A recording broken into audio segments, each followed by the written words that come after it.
Hi అండి.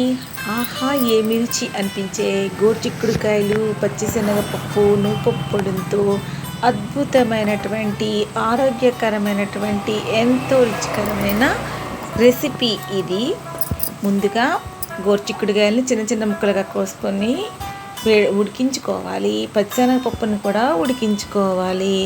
ఈ రెండింటిని పక్కన పెట్టుకొని దోరగా నూపప్పుని వేయించుకొని పొడిని చేసుకోవాలి. ఇప్పుడు ముందుగా బాండి తీసుకొని దానిలోనికి ఒక 3 స్పూన్ల ఆయిల్ వేసి దానిలోనికి దంచిన వెల్లుల్లి వేసి వేయించాలి. వేయించిన తర్వాత శనగపప్పు, మినపప్పు, ఆవాలు, జీలకర్ర, ఎండుమిర్చి, కరివేపాకు వేసిన తర్వాత ఉడకబెట్టి పక్కన పెట్టుకున్నటువంటి మన శనగపప్పు, గోరుచిక్కుడుకాయ ముక్కల్ని వేసుకొని బాగా మగబెట్టుకోవాలి. మగబెట్టుకుంటున్నప్పుడు కొంచెం ఉప్పు, కొంచెం పసుపు కూడా వేసుకోవాలి.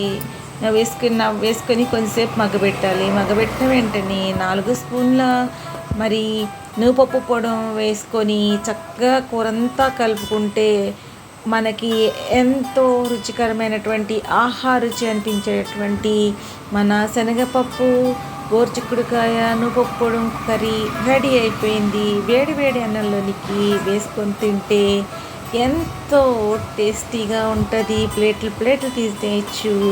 ఎంతో హెల్తీ రెసిపీ ఇది. అందరూ ట్రై చేయాలి మరి.